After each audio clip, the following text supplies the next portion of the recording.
The very word secrecy is repugnant in a free and open society. And we are as a people, inherently and historically opposed to secret societies, to secret oaths, and secret proceedings. For we are opposed around the world by a monolithic and ruthless conspiracy that relies on covert means for expanding its sphere of influence, on infiltration instead of invasion, on subversion instead of elections, on intimidation instead of free choice, on guerrillas by night instead of armies by day. Its preparations are concealed, not published. Its mistakes are buried, not headlined. Its dissenters are silenced, not praised. No expenditure is questioned, no rumor is printed, no secret is revealed.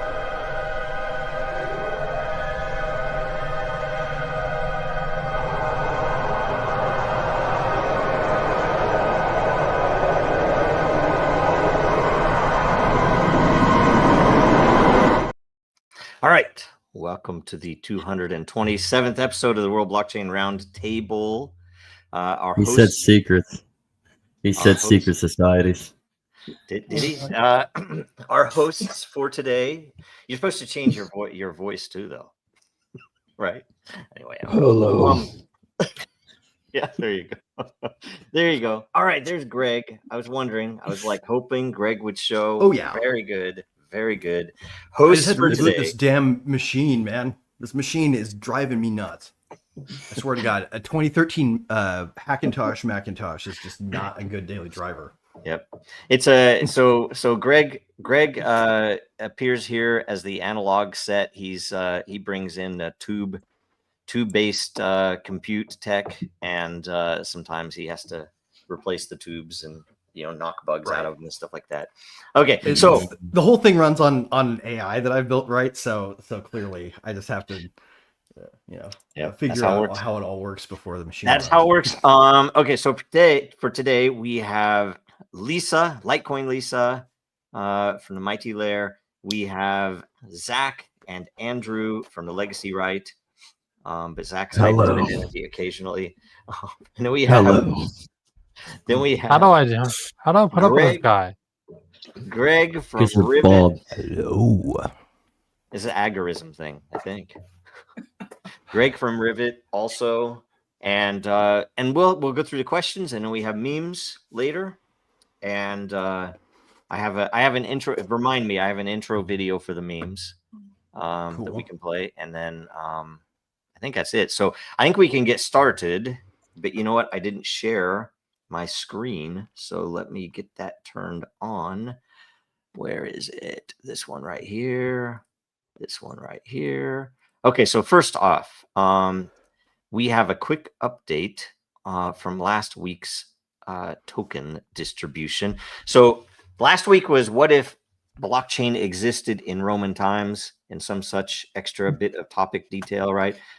It was nominated by Zach, wasn't it? That was Zach? Yes. Greg. Okay, yeah, by Zach. In my notes, it says Greg. I have to make sure I make sure. That one, I don't think that one was me. Bad notes. It was it was the probably Telegram. Zach. Anyway, not a big deal. Yeah. It wasn't on the Den. Let's just put it that way. It was on the Telegram. Yeah. Yes. That's every host 106 lot last week. Every topic contributor 33 lot. For anybody who's Illuminati, all of you guys are now members who got a question in last week. You get 33 lot, and last week's Illuminati. theme. So Zach will get 33 lot for coming. So Zach is also triangle head person or something. Okay, so ownership tokens. Freemason. There you go. Knights Ownership of tokens Columbus. come with perpetual passive income, free edits, and governance votes. You know, when I worked at Disney, I didn't even know about that Club 33 thing they had there. Do you guys know about that? It's so you didn't weird. get invited? Never. No. Yeah. I've heard. I showed up. I showed up at the park, and they acted like I was like some cancer or something. They didn't want anything to do with me. I like, you're supposed to, when you work there, they send all these things that you can go and everything's cheaper, right? And so they make sure they send it after whenever you're supposed to go. So it's like I was supposed to. They can all smell it if you haven't taken your adrenochrome. Anyway, yeah, it's like, I don't know, something weird. But I knew I had a friend who was from Seattle who somehow actually got to go into that club and got to go meet. There were some famous people he met Huh. there, and I'm like, huh, that's weird. And it's like, how do you get that, right? And it's like, who do you know? And it's kind of Did he weird. wear a yellow dress to go in? He didn't tell me. I don't know. Yeah, do they do that? A glass shoe. Wow. Mhm. Do they do? They don't do those marriage things there, do they? I'm not gonna. Who get into knows? that. Anyway, Probably. anyway, Cool. it's all weird stuff. I was like, anyway. Hmm. So next we have this, which is the October theme vote. It is pending still. It was posted on the 23rd. Okay. So it was posted 2 days ago. So you have a little bit around a week to get to it, right? What should I vote for, guys? Yeah, what should Greg vote for? Refresh. Oktoberfest. Oh, I think I put Oh, one you know in what? there. Oh, I'm gonna refresh this oh. because I think I voted actually. So I don't me think see. I voted. I think Yes. Though. that somewhere in Florida there's an event called Croctoberfest because I feel like there should be. that's horrible. Look, 3 of us have voted for Oktoberfest. I think we have enough votes in October. I could switch my Lord. vote. Drunks. I just want to make sure that we get Oktoberfest You because alcoholic. I have some German, and I want an excuse to go buy a Stein. Not really. I don't know. I don't- think you I I don't have worked have for a to- Stein you don't have to have a once. Dude, Stein. every German has to have a Stein on them at all times. It's national law, right? I know we did when I was a kid. So I was like, "What is that for?" It's like that's a Stein. No. What's it for? Right. It's a Stein. I I'll buy a didn't know what it was flask and for. fill it with sweet tea. Yep. Silver linings would be great, actually. Silver Actually, linings. that sounds like you, Greg. The silver linings. Silver linings, Greg. Vote for that because we have That to does have sound that. like me. I Yeah, do it want does. silver linings. Mm-hmm. Well, I mean, they're Every there show. for anybody willing Yeah. to stare at the edge of the cloud instead of the center. Well, every Exactly. show is Exactly. silver linings with Greg. So, but Dude, it would I be should good name to a have show us Silver all Linings, have actually. to focus on the silver linings. That would be good. It'd be cool if I named. Do you guys see like me doing Silver Linings with Greg Lang as a show, Right. Yes. where we literally don't look at any of the problems, but we start with the problem, and then go to the edge of it and find nothing but good things about it to talk about. Yes. The bumper would just be me looking at It's a the power. edge of the It sun. sounds silly, but it's a powerful thought exercise that drives much of my existence. See, that probably is a better way to look at the world, man. I guess if it were something in terms of okay, the good things about it, or what can be used that is good from that bad Right. thing. Well, there's 3 That's circles. There's the world. There's the world you live in locally, and then there's your exact sphere of influence. And most people have one smaller than all the other 2. So you've got to see which silver linings are nearby you and drift towards them if you can. Wow, dude, yeah, that's good. Okay, see, I say you need to vote on that one, Greg, I'm because voting on it. we need. You have me to- convinced that people need to hear about this little talked about aspect of my approach to thinking. Yes, no, I We're doing think it. so. I need to know more so that I can maybe start doing. You know a that little more. bit, Joe. We've talked about it somewhat. I know it, and I'm always like, oh, that's interesting. There are only 2 topics that have votes, so. have you Oh, voted, refresh. Rachel? I voted again. Okay, I voted. all right, okay, good. Wait, don't Yeah. refresh yet, Again. 'cause Silver Linings is on here now. Okay, Refresh again too. I'll refresh Got it. again. We're all Got voting. it. We got it. Okay, we have 2 voters on. So dang it, why does it do that to me? 2 voters. Okay, all right. Zach and Greg have. And by the way, let's look at the place of the. Oh, I'm at 16%. Oh my! Wow, I didn't expect that. All right. Blockchain solutions during government. Lisa, thank you. That's I'm awesome. hopeful. So who did the That is- Hashcraft one? Oh yeah, the Hashcraft. Because I think who I know. Did Dayrox vote for that? Where's the Hashcraft one? Is No, it- we just you already clicked down on it. It was time hoarder. Okay. Did I? Where's it at? There it is. Yeah, it's right there. There it is. Okay. All right. Nice. All right. Oh, okay. Yeah. Oh, that's a good one. That is a good one. That'll Most be people good. don't know what a directed acyclic graph is too. I feel like we should Yeah. talk about that when we get there. That's gonna be cool. Yep. I do also like this one. If anybody, how does X work? That would be fun. Mostly because that's how you learn That stuff. would be good. But Yep. We have all the nobody votes should in. ask. But nobody should ask us where babies come from. is yes, The store. good. Is Sean going to show up today? His power was out yesterday, so I don't know if it's still out. Yeah. I know that I saw at least one question that he will have a good comment on. So I'm hoping that he comes in here. You know, it might have been. It's almost like when they opened up King Tut's tomb and all the power went out in North Africa, right? It's probably something like that when they burned that red heifer. That all of Texas, all the power went out. I feel like we can't discount the prosaic mismanagement of everything in the country just going to shit. Well, they did It's just the fact that power production is rendered incompetent. Yeah, by I put in one of those big AI data centers down there or something. I drove by the somebody Tesla, trying to scale up a transformer. when we were coming back more up from stupid. Texas. We drive what is the name of it? The big Tesla place where the big supercomputer is and all that out of Austin. Anyway, drove by that. Didn't even expect to drive by it. We was like, wait a minute, is that like? Looked on. Yes, it is. That's cool. They did just shut down the big solar farm in, was it Arizona or California? Because they proved that it was not efficient, didn't work.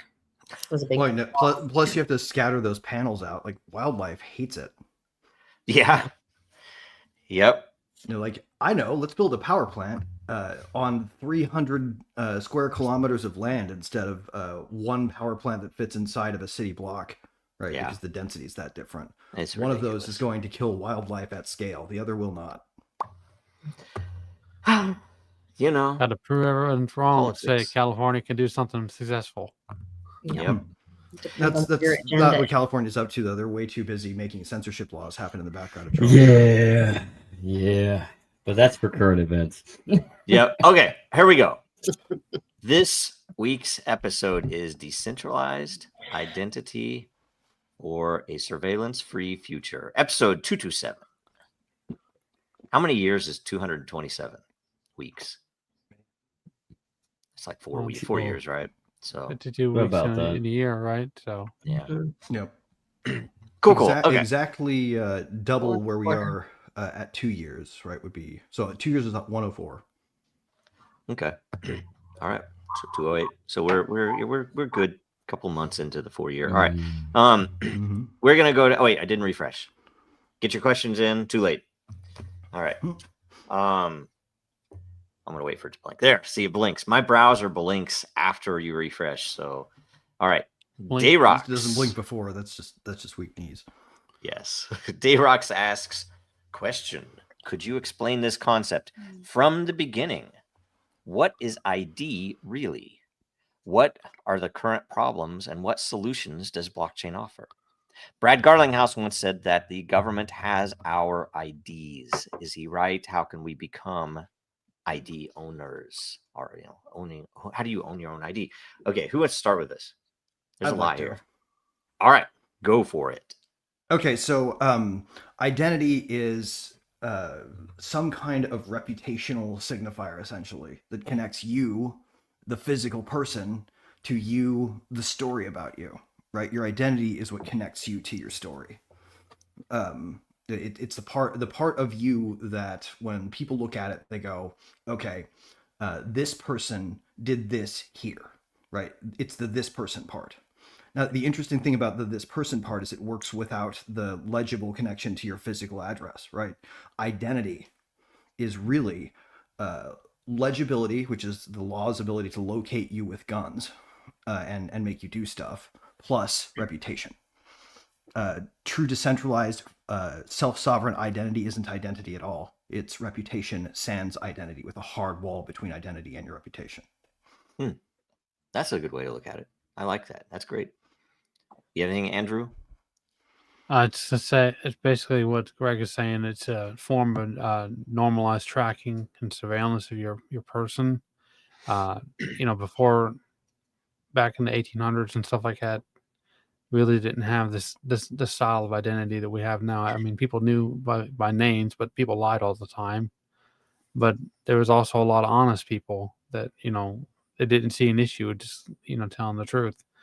Yep. So you're not stopping lying, people. It's just a form of surveillance, and it's a form of surveillance that creeps slowly and objectively, and you just don't have any privacy with an identity. Yep. All right. Zach, No, and nobody lied really in the 19th century. I'm sure there was, but it was a very rarity. Nobody actually lied. I mean, when it comes to the apparatus of surveillance, I mean, we've had that for a long a long minute, and that ended up expanding in the 30s with the creation of the straw man of your Social Security ticket. I mean, when the Social Security Act was formulated. I mean, that also goes far as like birth certificates was the initial aspect of it that preceded Social Security. That was Right. actually in the 19th century. So, I mean, it just So Zach, you have what you're a saying is that it's like it's part of your story, but it's also part of the control grid, is what you're saying. it's all part of the control grid. I mean, the difference between the 19th century and birth certificates is most people were more localized, or you didn't have the technology that expanded onto a large scale, so it was easier to miss people. Even, I mean, the census wasn't really a that we have today wasn't really a big part of anything then. So, I mean, that started changing probably after World War I, really, but especially after World War II, when you have the Social Security apparatus. Yep. All right, Lisa. So I would think your identity right now, we have like you guys are talking about the social security cards, all that. I think they're talking about like how the government identifies people, but our ID or our identity is kind of like our IP, name, image, likeness, how we identify ourselves. And what the solution that blockchain brings is that instead of our IP or our identity being held or identified by the government or a third party, we could hold our own identity in our own possession, and we could be in control of our own identity or our name, image, likeness, and that is constitutional as well. Mhm. Our identity is Yeah. protected in the Constitution, and It's so an interesting thing, Lisa. You just said there kind of makes me think of identity as, or at least one way to think of identity is a way to. Actually, let me come back to that thought because I'm having a hard time. Well, coming up with a simple well, way you to say, say it. okay. I'll Right. say I think that the how do you say this? I think Greg definition of ID itself fits. I mean, is really really good and broad. And the thing that you can offer with blockchain, and there are a bunch of different ways you can do it, but essentially the ability to hold something and to put info on chain that is still private, but the proof is there, so that I could expose it at will to limited, to who I need to expose it to prove that I am so and so, or that I have certain credentials, or that I'm over a certain age, or whatever might be necessary to do business or to interact with other people and companies. And then the companies on the other side can request info that they either are required by law to do, or that they need for their own policies to do, without getting all the info. And the I will say the venture capital world largely is responsible, in my opinion, for a lot of what we see right now, because everybody was being pushed within startups to gather as much personal info as you can from all of your users. They wanted you to get that. Why? Because they, instead of monetizing what you were actually building, they wanted to monetize all of those Right. identities. They wanted you Their to failure have them there. basically, it was like an equity store that they would build up Right. in your business, where And if it failed, they would just force you to sell the data. yep. And and in the So your end, it was business always plan like, doesn't oh, work, no we have all problem. this. You've Yeah, been working the data play, right? exactly. Google, you put in Google, because Google will even still surface this, although it might not if you start looking at it and then commenting on it hostily. It might fall off of Google, but for now, you can just put that in quotes. Data play. Yeah. Yeah, that's what it And was. it'll And read all that's about it. why. And and it's so funny because the world is so cooked. It's interesting when you do the loop on this thing, that theoretically the reason that the natural organic reason for companies to not hold all that info is it's obvious that you have a honeypot there. All of a sudden, somebody's going to come in, either a bad employee or somebody just breaking into my system. When I'm holding all this info, they're going to release all that info, and it's going to embarrass me. And theoretically, the organic mechanism to prevent me from doing something stupid like that, holding all millions of people's personal info, is that my stock price would be killed, because everybody's like, oh, that's a bad company. They're going to get sued. They're going to have some big settlement. But guess what? Because of the 401k, because of taxes, the stock price never goes down. So there's nothing against them holding it. There's like, how many companies have had these major issues with identity leaks, and they never suffer any consequences from legal, from even the financial world, because they are liability shielded for engaging in those practices. The insurance companies say, set up a dangerous situation for security, and then we'll indemnify you when your security system fails. Yeah, it's disgusting. And so the whole thing is like that. And if you were to look at it organically, and what blockchain gives you, some very simple mechanisms to say, I can hold, like Lisa mentioned, I can hold my own info, my medical info, my, what's on my driver's license, in a way that I don't have to expose it to anyone. And the government, even to do their own business, shouldn't have to hold any of that info, but they do. Right. And speaking of Brad Garland, they hold gathered all incidentally. Of our, it's like, you look at Joe, I think what you're talking about is really important here. Can I ask you a question about this? Because the distinction you're drawing is between the government's ability to gather data for legitimate purposes and the government's ability to take the ancillary data, stuff it into a general pool, and use it for not legitimate purposes. Right. See the T app. Yeah. Leak. Well, and I mean, it's really great. Look at the Office of Personnel Management. And I had said this for years. If anybody's ever gone through and gotten a security clearance, where the real government power is, OPM. It's crazy, because you fill out this paperwork that is, I mean, when it's printed out, it's like this thick, just for one of these papers. It's all of your history for the past, it's either 15 years or 20 years, like every address you've lived at, who your neighbors were that you knew, if you had, when you were younger, you had roommates, and you fill out fill out the application form, and you get a sense of the ongoing record they maintain. Yeah, and they know everything about anybody who has a clearance, right? And they go and interview people from every address you lived at. So you'll get calls from people you haven't heard from for 12 years. It's like, hey, Joe, is everything okay? I had some guy come and talk to me, and stuff like that. And it's really crazy, because the management of that data, and you think about this, these are the people who have the security clearances, and it's everything about them, and it's been infiltrated, and that data was leaked. And it was the same as a corporate, where nothing changed, but basically some foreign nation got all of that info about all of our most secured people. It's crazy. The impulse is easy to see too, right? Have you guys, if anybody spent any time watching streaming, then you've choked down one of those obnoxious, like, every time I see it, pull my hair out LifeLock ads, where they talk about the problem of data leaks, and they're like, solve this problem by giving us all your data. We'll keep it safe. They're trying to offer you the same indemnity clause, a cheaper, shittier one that doesn't protect you, that actually sets you up to be more on the menu for power, right? But yeah, it's the same mechanism. They're trying to get you to sign up for an insurance plan, so that when someone does massive economic damage to your insecure identity, that you can go at least make an insurance claim. Yep. And how do we become? Because everybody wants to get in line and fill some more forms out with more data on it after you're done. I mean, you need to start supporting companies that do the right thing, number one. But really, a lot of that's going to have to wait until this system collapses.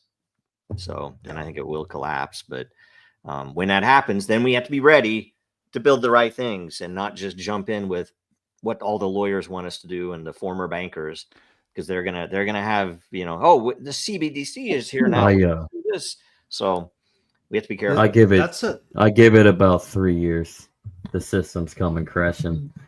They might That's be what I able to heard. hold on. Yeah, they might 3 be to able 5 to. years. Yeah, they might be able to They're hold going to on crawl all the to way it. till Depends on who they knew. 2040. Frankly, Yeah, depends They're on they who they might. knew. they're still going to be dying in the 2040s, man. But they're going to start being relevant in the 2030s. Yeah. Well, Mm. end of this month, we could be facing a government shutdown, which I would openly welcome. I had a different Good. experience recently because we just moved to Arkansas. And Mhm. so with that, we're, supposed to get new driver's license and register our business. We're also, we were just trying to get a PO box because we haven't started building our new house next door. We're staying with my mom right now while we're building next door. And they told us we couldn't use our property address because we don't have a physical house on it yet. And so we couldn't get a PO box. Right. You can't get anonymous mail in this country. Well, you can actually. A friend of I know. mine I know you can. But... has anyway, that's a whole nother story. But anyway, so then we started going down this another rabbit hole, another awakening of how corrupt. So the state of Arkansas doesn't want to acknowledge my birth because it's from another state or that I even exist, but they want me to come here. I'm supposed to register from my birth state, not even that I used to live in another state. They won't acknowledge that. They want me to file my wedding. So I'm, I guess, not married here right now. So they don't acknowledge in my absentia tax returns for all the years you didn't live there. That's what I'm wondering. Then they also want me to make a list of all of my property. Yeah. And file all of my property. Basically, they want me to give all of my property to them and file it here, and all my business and my business property and file it here. And I'm just like, this is like, we naturally do this as we, you turn 16 and you get a license and you're excited about it and you're born and your parents get you a birth certificate and you don't realize these things kind of happen naturally over time. So you don't realize you're giving yourself and all of They're your framed as property. ritual milestones. Yeah, but you don't realize you are submitting yourself and your property to the state.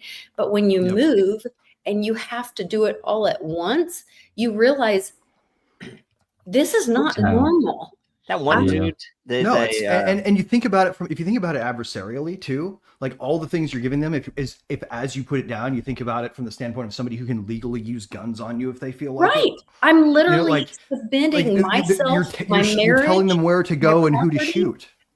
I'm literally giving them control of myself, my marriage, my property, my business.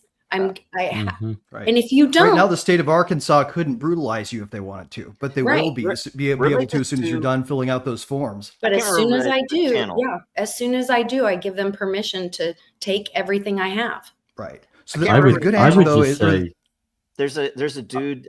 So there's a channel that he goes to some remote region and he'll interview normal people, right?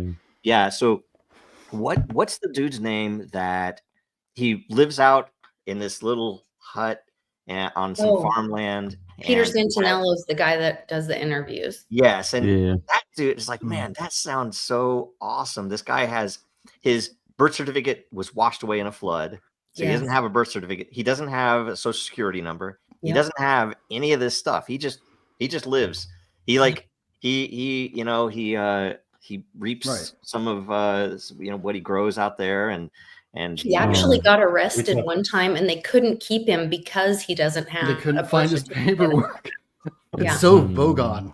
Do you guys remember in Hitchhiker's Guide to the Galaxy the Vogon? Nope. The bureaucratic. Never watched that movie. Well, I mean the book gets into it too, but the film covers this part, right?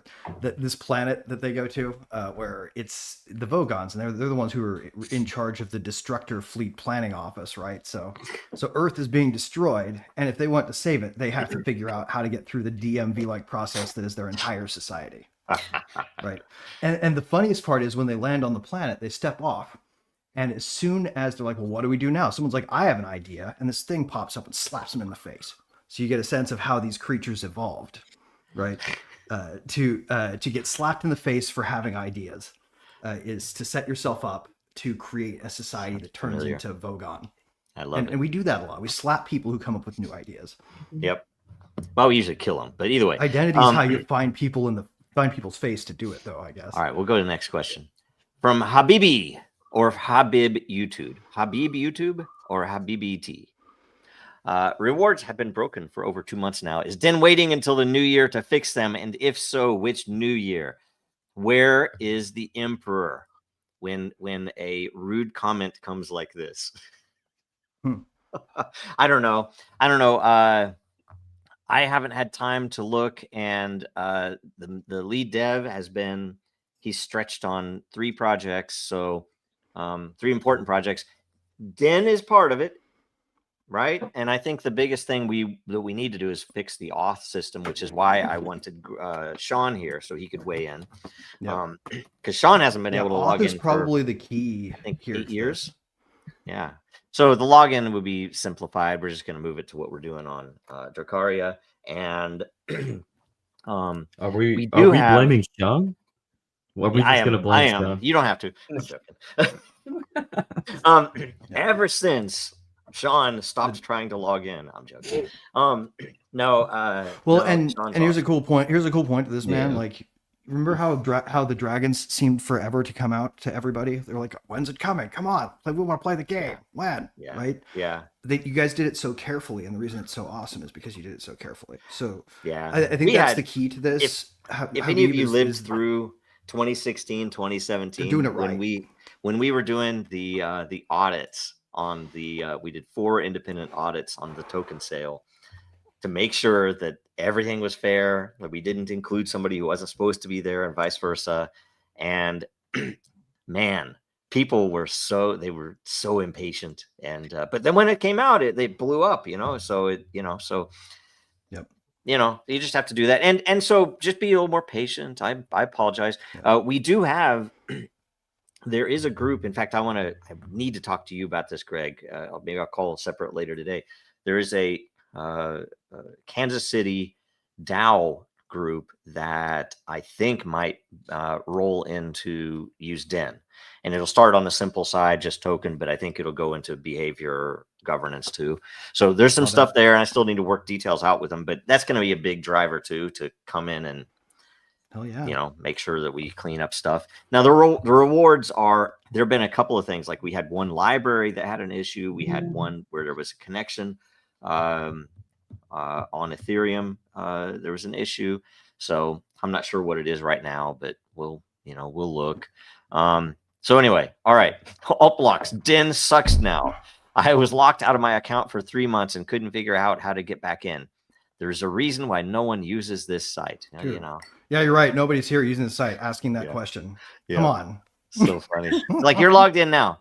Alt block. So we no one goes to that restaurant anymore. It's too crowded.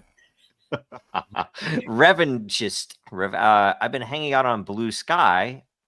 Which one is Blue Sky? I'm so sorry. Oh god. In terms of decentralized social media, it's actually pretty great. It doesn't have ownership tokens exactly, but it's better than Mastodon or Nostr. I've heard good stuff about Nostr, actually.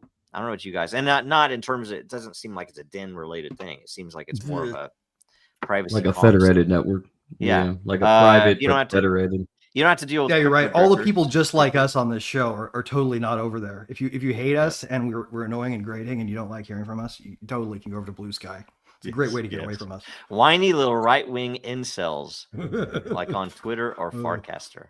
I don't know, what's Farcaster? I've heard of that too. I don't even know what it is. Farcaster is one of my favorites, actually. It's like ETH dev land, where if you want to go feel what it's like to live permanently you right-wing Denver incel. 2017, go hang out at Farcaster because it's awesome. Okay, that's cool. All right, it's like all a bunch of people being creative and building stuff. It's really neat. Seriously, watching everyone in crypto cheer on the pedophile in chief while he literally wages war on Palestine, Venezuela, and throws American citizens in concentration camps makes me sick. I don't know. I think I tend to agree with this statement. Not to mention silencing dissent and waging war on ideology, just like W. Bush. Anyone voting R is an effing idiot. I think anybody voting is an effing idiot. Yeah, that's beside the point. I feel bad for the people in Venezuela, and that really got to suck to be down there. Yep.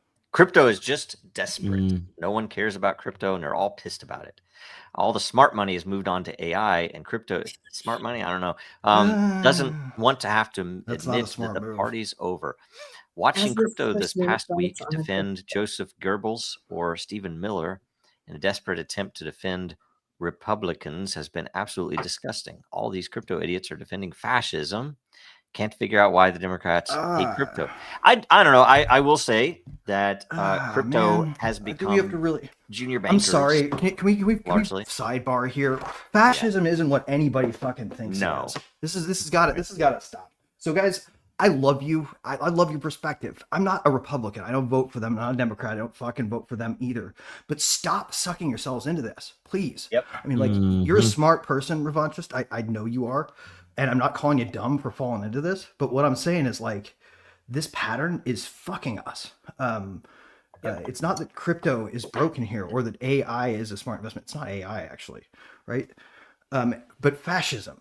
What is fascism? And that's what I wanted to pause on here, right? If you look at what it actually was a collectivist ideology. Ultimately, at its core, it just was, right? It was a variation on the communist theme, where the communists said the people are the thing we shall worship as a collective, and the fascists said no, our national story is what we shall worship as a collective. But the key to both was collectivism. So anytime you start shouting that an individualist is making an argument for collectivism when they're legitimately arguing for individualism, you're saying it backwards. The people shouting for individualism are shouting against fascism. I'm a fucking anti-fascist. All the anti-fascists just think they're anti-fascists when they're fucking fascists. Yep. All I gotta say is, like, Mussolini. Sorry, I can't stand it when people use that fucking word wrong.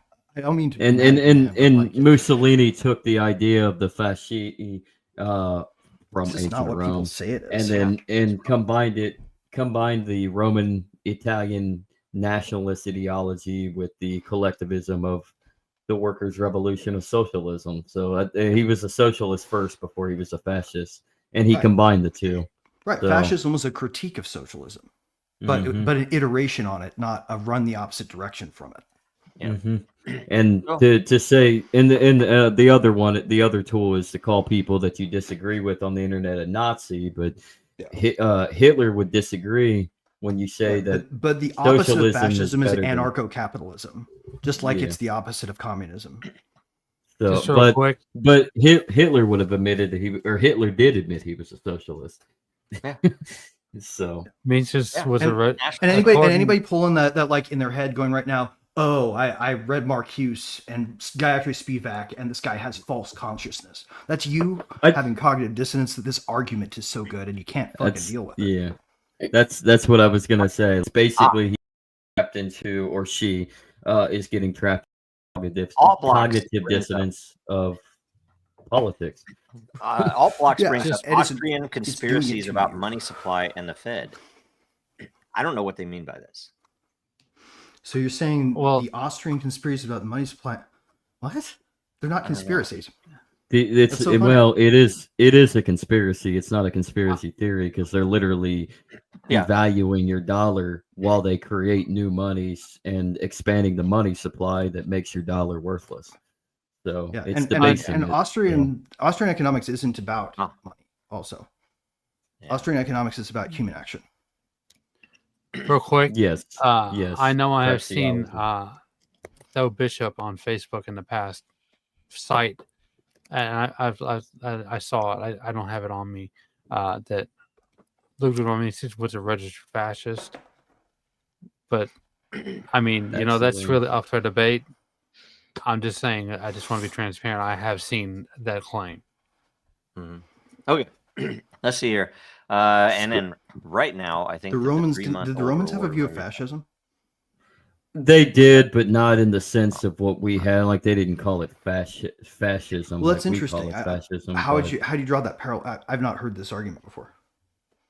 So Skullcap can you make it back? is a guy that I do a show with, and he's making the comment, and we were discussing this last week, and he was talking about what the word, where it came from, and you guys were showing the symbol of that tool and how it was from those individual rods bound together. And I was like, wow, it sounds like decentralized. It sounds like individuals being bound together in a common idea. I said, that sounds kind of like a DAO, you know. I like that thought. And so I'm like, fascism doesn't sound so terrible when you think about it that way, because it sounds like it's a tool, it's a hammer. It can be used for good or bad. Right. And well, I mean, that's true of all tools, right? The problem those- with the tool isn't right. that it So acts that like was that, kind but of the it's that its conversation sweep we is were so having broad. about it. Yeah. Now the It's so problem cool. with Rome is take that into effect and then careful. expand on the notion that Rome was somewhat proto-socialist as it expanded the empire. Government So- is a socialist phenomenon ultimately. Yeah, Right. exactly. Government is in fact a socialist phenomenon. That's probably why we should just have a king. Yeah, they didn't have or something never new wars altogether either. that They gets had- the you know, best they effects had of all the worlds. social wars, right? You know, You know, that's like right. like you couldn't think about, hey, let's have a democracy that's based on randomly electing a king every 30 seconds, but we could do But that. what with is it tech now. about humans I that mean, we want do. to ask We do. permission? Like, why do Yeah. we choose to want someone to lord over us? Why are we always looking for someone that we need permission before we take a step? It's a human instinct to look above being exploited. A lot of it is So- because Because Jesus appointed Peter as the first pope, and through that line, the No, apostles. it's like, you think about it. You No. think about it. You get a village of people. You know, you kind of need some village elders to, you know, lead the way, because young people won't know what the hell's going on. You are Sounds the- like a good you argument are to Peter, make if you're a yeah. village elder. Well, I mean, You are There's multiple flavors. You are Peter. You could Yeah, go. you are- You could go somewhere else, but I'm just saying, humans largely would congregate because I just want to hunt and eat and do other things, and then, you know, but somebody else might want to, you know, and it when you get further and further along, you get, you know, power becomes more and more centralized, and you get, you know, a lot more complexity in how you trick people into getting more power that isn't necessary, but Just submitting their own power to It someone really else. comes All down I to gotta pride of say- place the individual yeah. too, right? Yeah, all Go I ahead, gotta say is, I mean, you are Peter, and up on this rock, I build the foundation of my church. There you go. No, it's exactly. There's this one when I read this question, this 1997 song by a band that everybody hated after everyone knew who they were, but everybody loved before nobody knew who they were because they changed their style, right? Like talking about Finger 11, of course. Here, they wrote this song on their second record called "Above," and the chorus was this really beautiful thing. They'd have this really ragey verse, and then it would drop, and there's this sort of soaring. We're strong, but we're dumb. We look above. We look above, right? We look for the divine, and power can exploit that by setting up little religions for us to follow. yeah. But sometimes there's one true religion, and sometimes there's one true religion, one true church, and that's through Jesus. They learned all these tricks from watching how churches work. That's true. That is true. And then we ended up flipping it on a social political ideology to what we probably Atheism plus shouldn't be civic running the religion equals world. fascism, essentially. Yeah. Yeah. And then you add in the occult, and then that's how you get National Socialism. Right. Now, if you're an atheist still, and you insist upon making that your worldview, you can still have this, right? Like, you don't have to take the path that a lot of people have taken to discover this and go through faith, right? You can have faith in nothing, but you have to have real faith in nothing, and that's hard to do, right? Real faith in nothing doesn't look like anti-faith. It looks like sort of an a-faith where you actually avoid the question. It's like a hardcore, almost aggressive agnosticism more than it is atheism, if you want to do it still. But you guys can. You got to stop worshiping something else. All right, I have. So we are finished with the questions. I think we only had 2 questions, and one of them was not even a real question. We didn't get to the second half of the first one with the guy who said ID is already done by the government. 3 questions. Oh, Brad Garling was Oh, saying yeah, the government yeah. has. He said it Garling has has, our yeah. IDs. Well, I mean, obviously they've Yeah. made this social security number our de facto identity. KYC. Right? It's like it's the most Yeah. ridiculous thing ever. But isn't it And then they, defunct if like Well, 400 Hispanic or Venezuelan, whatever Haitian immigrants have the same one? Doesn't it like we don't make all the rest of here's the We don't- we don't talk about that, Obama Lisa. have? here's an we don't interesting talk point about out, that, though. Lisa. We actually do have our IDs. They don't have them, right? Lisa moved to a new state. She's being harassed by the people who need it from her in order to do that, right? Mm. If That doesn't mean if they they don't don't have get it. it from her, they Whoa. won't have it. Whoa, but the point I'm That's trying state, but we've been- to We're make talking is about- that we the hope ID in- creation. Real quick here, man. Just to be very, very clear here. The states are nothing right now. I mean, we're talking about the federal government. Well, except for a These lot of things- what they do is the federal government making them do it so they can get the records from there. Our only hope is that the federal government. Is Well, so the states competent, the but- states are only influenced by the federal subsidy that they get. from Right. the They're doing a Fed, lot of the so- bidding for them, though, in the data collection department. Yeah, that's how the empire keeps feeding itself. I mean, Right. that's the But whole the reason point why I was trying after, yeah. the Well, point I was well- trying to get at is that since you have the ID, since it's actually yours, that George Romero's wrong. But that George we don't Romero. think about this very No, who's carefully, George? or George Romero, sorry, whichever fucking guy that was. Brad Garling. Whoever said that. George Brad Garling. George I don't know, I've Romero, literally, the I zombie know the guy? name Brad Garlinghouse, but I've literally never thought about his thought. So if I'm being unfair to the guy, To be I fair, Greg, apologize, when but- you said he was George George Romero. Romero, I mean, we are Freudian living in the slip, I night of the guess. we are living in the night of the living dead, so it's all good. My point was a little more detailed though, so if I can just quickly get there, I promise. This Aw, won't be man. meandering. Okay. I forgot the he's setup, dead. the ritual that you do when you go get your ID. That's what they have credentials. They have credentials you can get to make it part of your ID. You have to go do the ritual with them. Mhm. That's Ritual. all I was Is it trying to say. ritualistic? And stuff? to Yeah, the you're and to right. the point that I Everything's was a trying to ritual. Damn. what I was going to add is like this all consolidated where the states are interlinked with the Fed when the federal government consolidated after the American Civil War. So Republicans won, they consolidated, and the Democrats wielded the power. They didn't capitulate, they just extended, and then eventually you have your uniparty after around 1910 when the Democrats capitulated to the socialism that the Republicans were founded upon. And then you got your American fascism. There you go. Your true American modern fascism. Wow. Here's a question for you guys. Why do you think making it stay open is so important to the party in power to keep the power established? Because it doesn't seem to me like they lose much when we have little shutdowns. But the other half of the uniparty always plays big, like they're going to hold out, and they don't. So Well, there's because the something that if it didn't run for like the better part of 2 Okay. years, we'd Yeah, find you have out an it's bogus. unlimited money printing machine.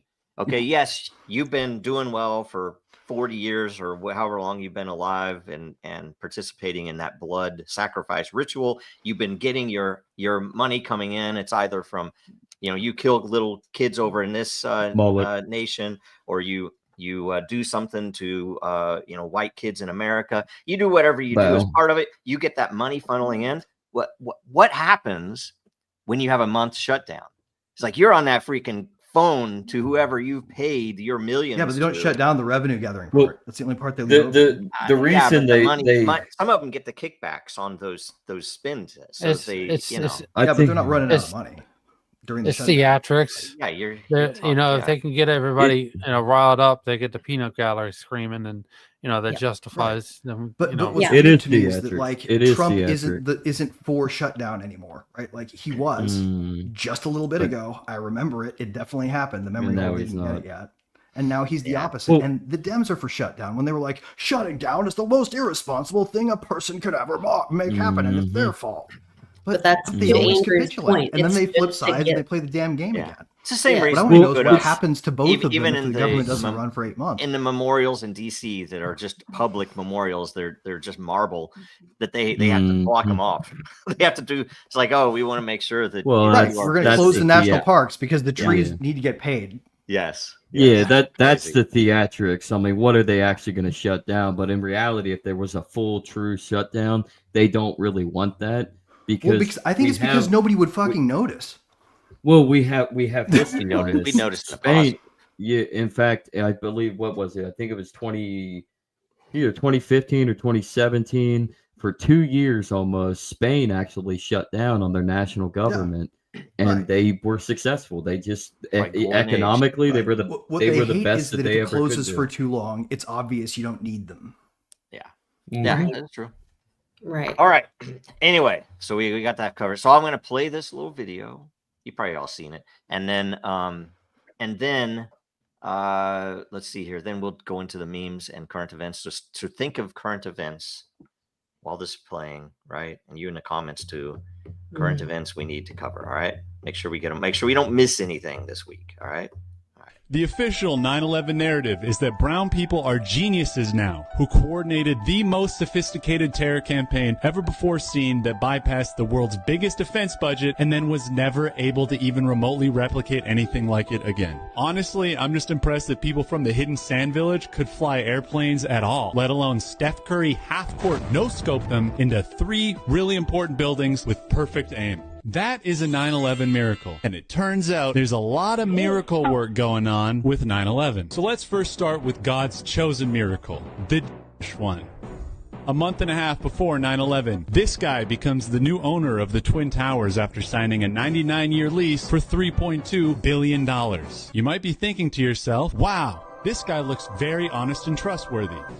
His name is Larry Silverstein. You can't make this up. Larry did what any responsible would do after buying anything. He finagled a never-before-seen insurance policy that covered the towers for double their value. His policy request was so fucking retarded that the broker had to bring together 25 different insurance lenders to give him what he asked for, making him one of the first people in American history to get terrorism insurance on a commercial building. And as we know, days later, Kamar and Pajit Allahu Alley-oop slam dunk 2 planes into the towers, reducing Larry's multi-billion-dollar investment into a pile of rubble and the biggest insurance payout in the history of the world. Sadly, Larry couldn't make it to work on 9/11 and unfortunately is still alive to this day, roaming the earth, waiting for Satan to reclaim his soul back to the underworld. But trust me, it's not just rich that God blesses miracles with. The government gets its fair share as well. September 10th, the day before 9/11, retards at the Pentagon announced $2.7 trillion in missing funds, only to have a Tuscan raider park a Boeing 757 directly in their accounting department the next day, 32 minutes after the second tower was hit 225 miles away. 3 buildings hit in less than an hour? Now that's a 9/11 miracle, baby. Building 7, the Twin Towers' cute little lolly sister, located 1,600 feet away from the impact site, quietly fell straight into the ground 7 hours after the Twin Towers. The news and the people that run it blamed a small office fire, but every single structural engineer ever calls that impossible. That's what the physics shows. Saying it was a controlled demolition. A perfect controlled demolition of an intact building. It is too bad engineers don't believe in miracles. Total miracle death. Now, I still have some questions, and they're questions that miracles can't quite answer. Why did Leslie Robertson, lead engineer for the Twin Towers, say that she literally designed them to withstand the impact of a Boeing 707 airplane? Until 9/11, no steel structure in history has ever collapsed due to a fire. So how the did it happen 3 times in a row in one day? Why did hundreds of survivors report explosions? There was a heavy-duty explosion Inside the lobby. It was this big explosion. Continuous explosions. 4 by 4. Yeah, detonated. Plan to take down a building. Boom, boom, boom. Why did 3 of the plane hijackers have a U.S. Naval Air Station military base as their primary address of residence on their driver's license? Why did NIST admit they deliberately avoided searching for explosive residues in their official investigation? Why did a dozen independent researchers find thermite and explosive materials at Ground Zero? Why is it okay for this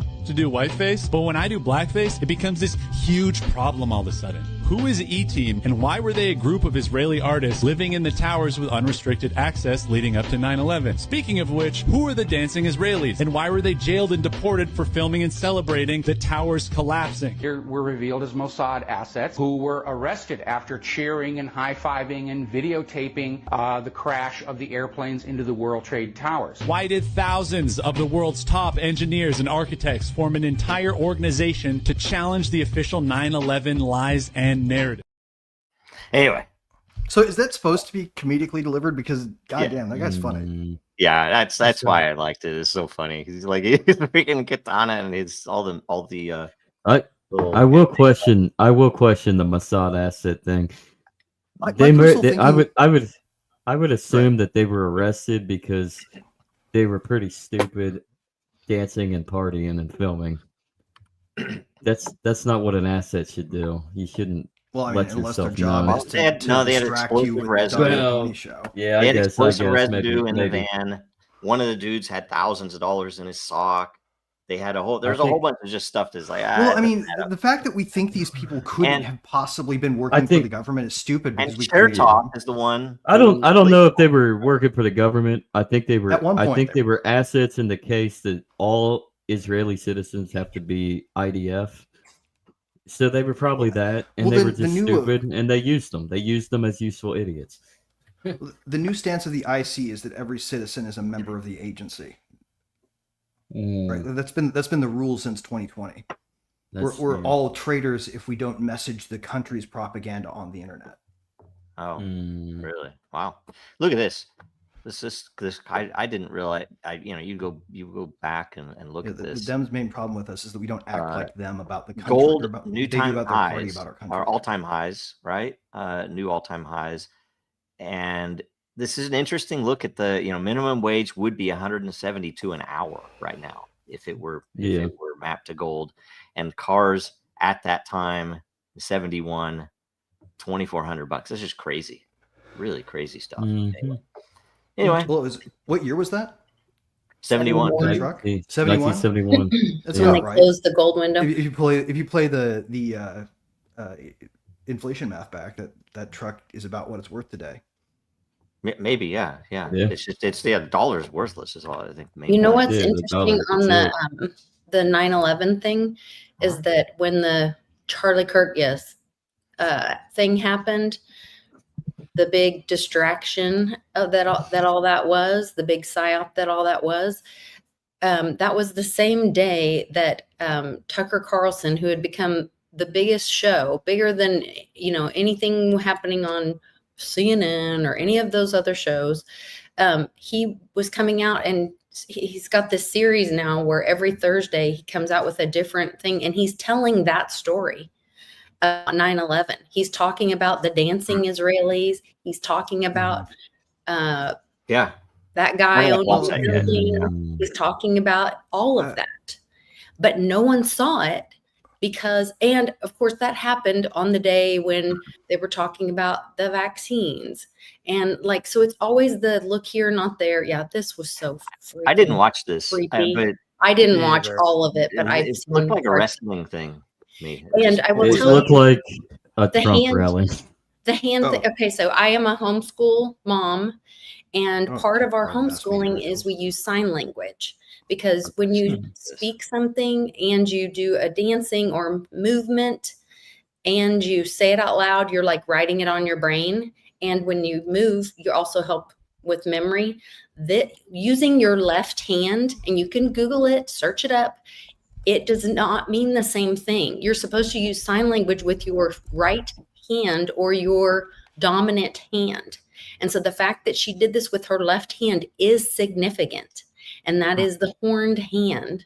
You can look it up. That's not the I love you symbol, people. Wake the That's fuck what up. I was saying. I was like, oh, okay. It's weird. Wolfpack is back. And then do you see how creepy when Trump hugged her and is biting his lip? Oh, and that's fucking weird. That was weird. So fucking creepy. Wait. That was weird. That was maybe weird. maybe Fireworks maybe at Trump. a memorial are weird. Fireworks Fireworks yes. at a memorial are kind of strange. And they whipped this all up in like a week. Yeah, 1 week. Well, they're trying to get her over. Like in wrestling, they say that you get people emotionally attached to a character, so that she could run their organization behind the scenes. They're So like let me justifying ask, her existence. Well, let me ask you this, Andrew. If that's the case, is she a part of it, or is she a character that they've made because of this, and they're using her? She's a character. You can look at her history. She was was running. pre-existing. Yeah, she was running. She was in Trump's USA, whatever. She had a ministry out of Romania rescuing children. Ooh, Isn't that where Isn't that where Trump's wife is originally from? I don't No, think she's from Moldavia or something like that. No, Moldova. Same Moldova, area. yes. Isn't that where Andrew Tate got arrested or whatever? Yes. Romania. Yeah, isn't that where Romania. Dracula? And he's intelligence, right? Yes. Like, or he's I just wonder- associated with I don't know. just I'm wonder just why- so tired of the movie. That's where I'm like, I'm just done buying tickets to it. Like, I was following all this and like thinking like, oh, you know, we're finding, but then I was like, oh, maybe it's like they'll make the movie so ridiculous until you stop buying tickets, and that you choose when you want to wake up and when you want to get off the train. Yeah, I don't pay attention to any of this stuff. I mean, I will pay attention to the stuff that's like, you know, it's like, okay, Yeah. it's It obviously is. fake. It's What I don't WWE. understand is why he's Think grabbing her I'm- like it's his wife. That was weird. That was one of the weirdest. That's what I'm things. wondering. I'm wondering how old it is. So she's what, around like 30 or whatever. Trump She's is almost 80. Maybe he was one of the maybe she was one of the young girls that he purchased from Jeffrey Epstein. I don't know. It's a little hair sniffy for my taste. To put it that way. Yeah. It It looks seems like he's Biden. forgotten who his spouse is. Listen, guys, Yeah. he can't grab her pussy in public, so he's got to do something else. creepy. It's so something that creepy. it's very Biden-like, And it's not like, there's no, I don't know. Oh, Remember when the machine got the left with this one? They named him Obama, and everybody cheered for hope and change. yes, yeah, I do remember. what that. is it? Hold up. They just What did is up that with same this? trick to the right, man. What's up? That's What- what we're what- looking at right now. Well, and they're making the right, and as I'm waking up even further, my exponential waking up, the saying, you can't fool somebody. You have to, you can't tell somebody they've been fooled. You have to, it's easier to fool a man than tell them they've been fooled or whatever. Awesome. Okay, so they just Consuming came out power and showed destroys it. everybody the Snake Eyes movie where Charlie Kirkland gets shot on the same exact day in the neck. Well, it turns out it wasn't the same day. It was the 19th. They did show that in the clear, but he Oh. was shot in the neck. And He it was shot in the neck. Well, there are only so many Kirkland. places a It was person can smart. get shot, right? It's and crazy. die, right? Like to a certain degree, it's not. I feel like we're to a certain. Have you guys ever heard this old fake religion? We're searching for patterns. Yeah, exactly. It's And we're Discordian pattern finding them. searching, essentially. Yeah. Yeah. Right. Yeah. So part of it is us trying to piece the puzzle together, and we're finding patterns. So, but It's I mean, it's interesting. still So, very, very weird. Can I call It an is. audible It's- and ask you guys a question about LLMs? Sure. The fact that we're pulling this out of the assemblage of words we've created here and finding all this meaning, Yeah. like you can look at this and Yeah. go, huh, that's a fascinating connection. That looks like it was planned. Holy Yeah. shit, there's a link between this behavior and that behavior and that behavior. Yeah. And perhaps that's what they're using against us is they're playing Right, off is our of pattern recognition human. system. Yep. Yeah. Yep. You know, we'll pull something together and they will then, by the way, you can look at the text messages they released from Tyler Robinson and it was suspicious that the patterns that we all found, they integrated into these text messages. You know, it's like I wrapped it in a towel. It was so ridiculously obvious. It's so funny. I don't know. Definitely. Fuentes, I can't figure out at all because, and everybody that I'm talking to can't figure out what the hell is going on there. He's a Fed. He's always been a Fed. Like that is so bizarre because it was like anyway. Which is sad. If you had him and you went through all this process of all these years, why would you expose him in this way just to get him on freaking on the PBD podcast? I mean, was that important enough to basically expose what he is? It doesn't make sense. Well, to me. media personalities, there's a shelf life or that sort of thing. This feels like the Red Boot puppet show to me. Yeah, but that still doesn't make sense. It's still, to me, it's like, man, you're basically blowing an asset if that's the case. That's why I don't know. Unless I'm not they're saying it's not using it, the but asset like that. I feel like he's obviously an asset that they're another theory. that doesn't mean they're not using it Theory though. strategically. Another theory is because he is so critical on his shows and in his messaging against Israel or Belgium, excuse me, that maybe it's a little bit out of fear. Yeah, there is a chance that's what it is. That maybe he got a real He's spooked. demonstration of what was going to happen if he didn't. And and it was the whole the whole thing could be explained by self-interest too, right? It's just a path he could have seen to take that was like, hey, this is good for my brand.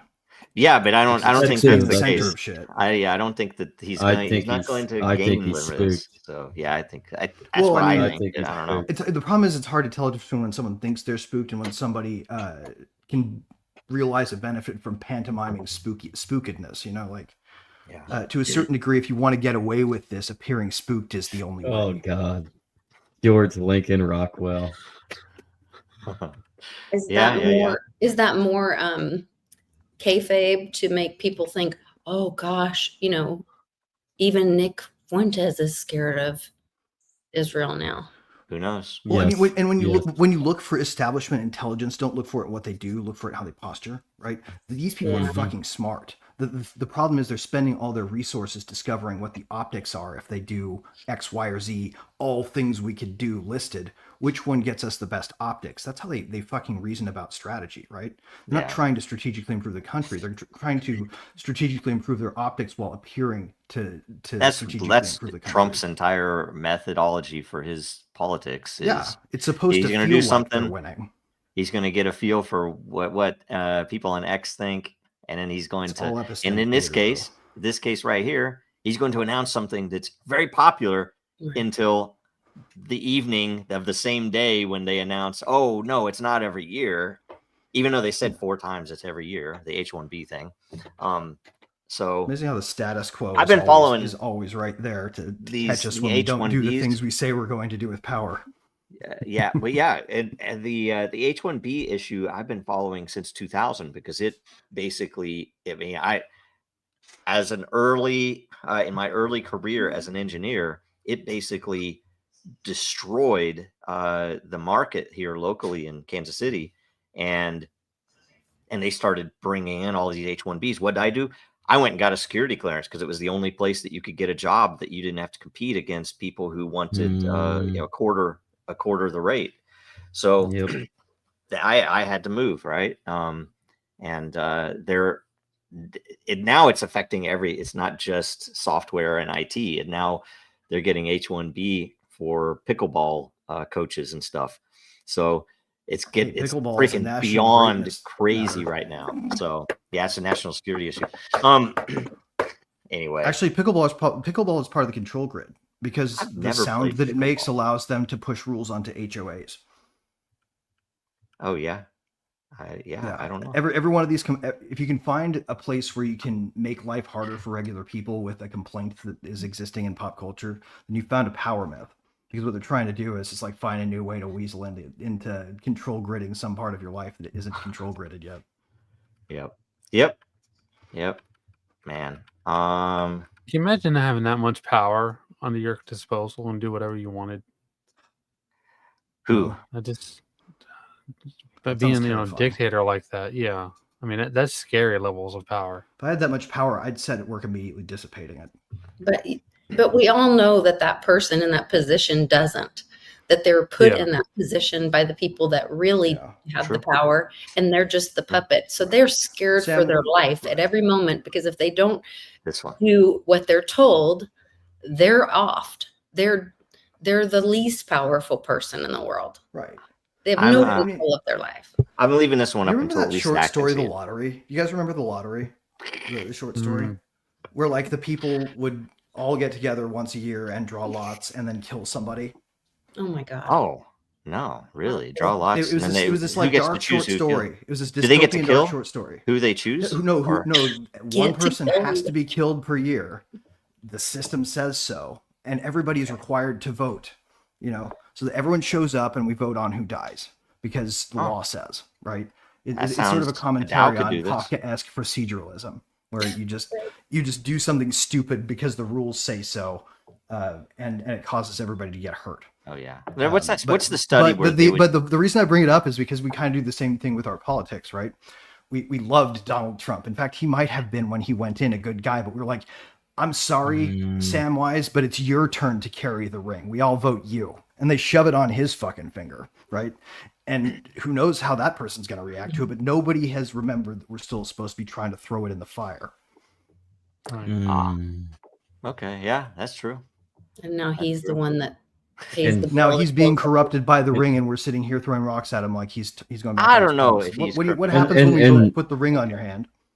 And the system somehow, itself is corrupting good people. Yeah, and somehow Boromir actually survived because that's JD Vance. Yeah. And for left members in the audience, if you love Biden or Kamala Harris, right, then them. If you put them in power and they don't do what you want anymore, kind of like the whole machine, regardless of the side you look at it from, we're all in the same boat. I don't subscribe to any philosophy that would think that JD Vance was Boromir. JD Vance, I think, would be close. Let's try to think here. JD Vance is more of a Tom Bombadil. God, it's like he's detached from all of it in a way that makes him not make sense in the story. Well, he's controlled by Peter. So if Peter Thiel were who in it, what would he be? Let's Peter say Thiel is the temptation of the Peter Thiel is the temptation of the desire of having the ring. Peter Thiel is actually probably more closely analogous to Saruman. In the phase after he fell. I do agree with that. Yeah, I think I could. Because once he was PayPal Mafia Saruman the White, right? He was gonna save the day from control by creating tech that freed everybody. This is Zach's narrative's dead. The devil whispered, "I'm coming for you," and I whispered back. He goes, "We must side with them, Gandalf," as he starts building a mass surveillance engine for the federal government. Is this actually your meme? This has to be Zach's meme. Yes, literally, he had a Palantir in that movie too. I think Peter Thiel might be consciously mirroring Saruman. My favorites ever. Yes, I should give this my son. This is a good one. He thinks. I think Peter thinks he can actually take over. And that's man, Peter is probably just like not telling us who fuck he is. Sauron. I mean, I can be Sauron. I mean, he literally thinks he's the Antichrist, so or at least he slipped up and basically said it. And so he's conscious about it.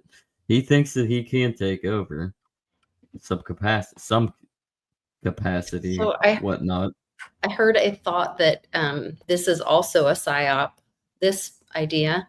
That the big threat is the Muslims coming, and that there's like supercells or whatever all over the country. I feel like anytime anyone's saying it's a group, yeah, freaking what's her name? What's her name? You might be getting like Jigsaw. What's her name? Who's saying that? There's going to be ISIS is going to have some massive attack on U.S. soil. I was like, okay, so Mossad's setting something up that they can point to. Like, all right, they probably are going to blow up all of our phones. They're going to say some North Koreans tied together with ISIS, blowing up all of our phones. Hey, but if it was phones, that would be Israel, because Bibi said that Israel has. Yeah, I mean, Bibi already said 50 states, one Israel. 50 states, one Israel. I don't know. It's all ridiculous. Maybe the phone thing. Yeah, and it's not the Muslims. I mean, it's like the same thing they're doing in the UK. Yeah, now. well, the thing about Islam, and as skeptical as you should be with Islam, there's no real power. They've been compromised. They've lost honestly, their I know power it's, since World War I. Yep. This is gonna sound like a lefty cliche, but having done a whole bunch of stuff traveling for crypto stuff, the Muslims that I have met have been really cool, like heartfelt people. I believe but it's and really individually, good people too. Like they live what they believe in a way that actually is really human and humanist, right? And to me, that's the key. Is the individual is being a good individual. I feel like we're falling into this trap of forgetting that all of these group identity things that we're treating as primary actors are not. They're staffed by people, and we're being told how to feel about them as if they are the deciders. But it's that's how they get right. It's, there may be a block of people who organize Muslims who say this group of Muslims cares about this. and That's- that means yeah. they have to go to war. But That's like that doesn't that's mean why. that if you're a Muslim sitting here going, I'm not like that. I've never Yeah. talked to Indians. I don't do this shit. Yeah, that's right? that's why You're in our I audience being pissed yeah. at us right now, and Yeah, it's part of I like, admire individuals. I That's the admire focus to me. moderate Muslims that actually they're able to sit down. They've escaped the Islamic world. They're able to actually Good sit people down, are read worth admiring no matter what they believe. Yeah, Well, I they're will say good. too. They are. They're good. They're good people, and they're able to sit down, actually reread and interpret the Quran, and realize we need to get rid of this part, ignore everything, and stick to what matters. Well, and they ignore the Or even hadiths. we need to go back to basics and be more fundamental, but we're going to do it over here by ourselves and want people who want to come. Exactly. Real I will tell you a fundamentalists. lot of Real fundamentalists are moderate. Muslims I know, in fact, will come tell me, it's like, hey, you need to stop posting so much stuff about Israel killing babies. It's like they're gonna come at they're gonna come after you because they're telling this to me, several telling this to me because it's like not all Jews are bad. And it's like I don't think all Jews are bad. I just think Israel is killing babies. And so I'm going to post that Israel's killing babies until they stop killing babies or until they stop controlling my government. If they want to control my government and kill babies, sorry. which is of itself a gambit that people are using to try to shove the government into feeling embarrassed about doing the bidding, right? Like ultimately, it's still a psyop. It's just our collective assembled psyop that comes from individuals having an issue with us, right? The problem is they simulate public opinion so much. It's hard to tell the difference between genuine sentiment and lots of Muslims that almost across the board they're usually driven by good morals. So, maybe even more so than a lot of Christians that I've known. But I've known more Christians than I've known Muslims or Jews for that matter. So whatever. It's a mechanism of government censorship. They bring people in from outside, and they cause tension, and that tension distracts from other issues. Yep. And I just they think can masters of direct track down attention with that stuff. Now, I just think it's 19th century dispensationalism and then 20th century Schofield Bible. It's true.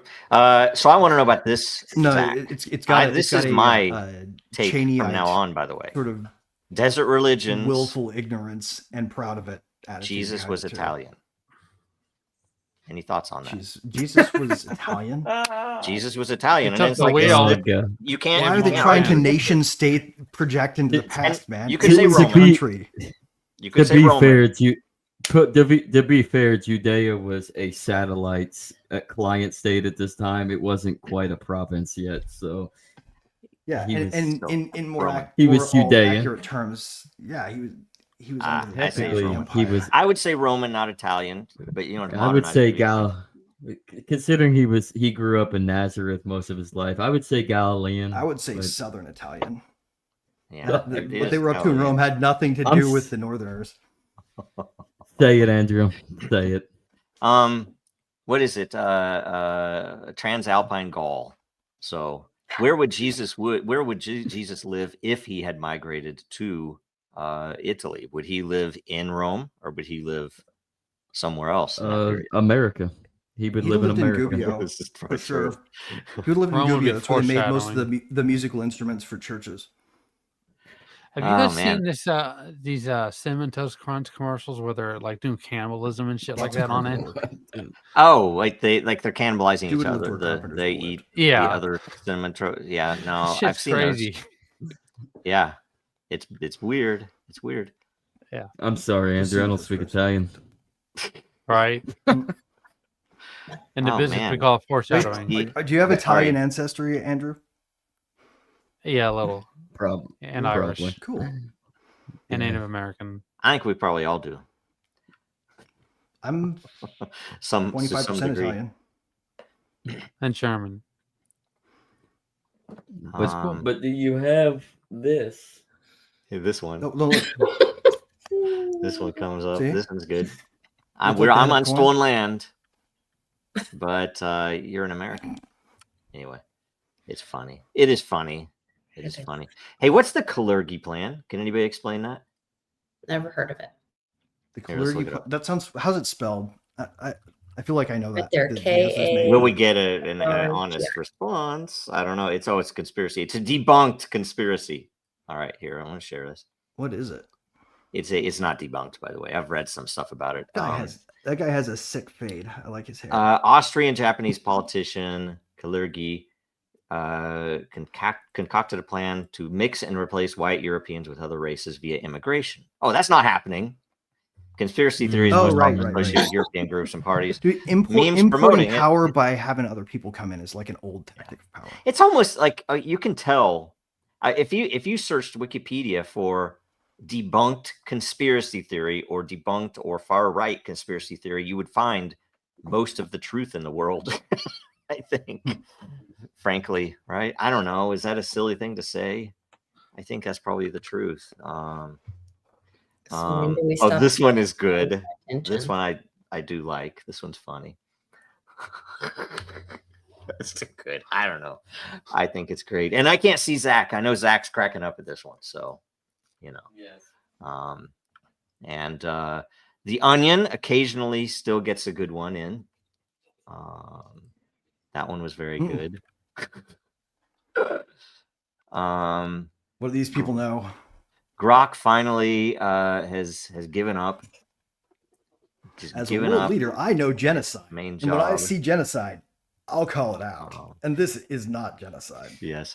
This one is all of the community notes say this is not real, but God, I wish it was. And I'm going to treat it like it's real. I'm going to give it to my kids. Say, look, he ate spaghetti. Right. They serve spaghetti. Even presidents eat spaghetti. I thought it was ramen for a second, though. There's too much. You can tell the sauciness of it. In fact, yeah, I think. How many? Listen, okay, if you don't, everybody on Earth has definitely had a pack of ramen before, right? Yeah. If you don't slurp in everybody, Japan, that's considered rude. Yeah, everybody knows. We can all imagine ourselves being a powerful world leader if we just rip open a pack of ramen, because everybody's been there. Yes. Yep. Ramen and pho and what's the other? Whatever. I can't remember. Anyway. So. Yeah. Pretty much. Yep. And they're gonna crack. Okay. Here's we have a quick prediction from everyone. Will Massey win or lose? Because they're gonna put everything against him to try to get him out of office. So he's gonna win. Yeah, he's gonna win. But he's gonna win president eventually, he's an and then he'll turn like everybody else. No. He's one of the places where you can get a sense of reality. Here's my prediction. This is how they're gonna get him out of office. He's going to have the votes, but they're going to manipulate those votes and make sure that he loses. Water main break, right? Yep. Yeah. All of Kentucky will have a water main break. Yep. They're doing the attrition approach. They're doing the attrition approach to this guy. They will not make him lose. They will try their best to make his campaign expensive and difficult. Because what they're really doing is grinding on him. They can't take his base from him because he's an individual who has an audience. He is. Right? That's where you look for outliers in electoral politics when it comes to legislators, right? Yeah. The ones who got there not because the party gave them support, but because they had their own base of fame to start from. But he even had something little sketchy. I can't remember what it was. Okay. All I can say is Thomas Massey. I'm with you. I'm not into politics, and I'm also across the river from your district. But I'm with you. Move in there. Yeah, you should move in there so you can vote for him. His wife was killed. You know how easy it is to redomicile? It's awesome. What was his wife was killed? Say you're living somewhere within a couple of weeks. Died. Did something else. Didn't she? She died of like cancer or something. Yeah, I don't know. Yeah. I don't know. Anyway, it was very sudden. Okay, we're gonna start this now. Someone explain this meme. Anybody can pick it up. You can explain the meme. Silence. Anyway, I feel like the birds are a distraction, maybe, from the meaning of the meme. They're not real. Birds aren't real, dude. Birds aren't real. No, they're government spy drones. That's right. No.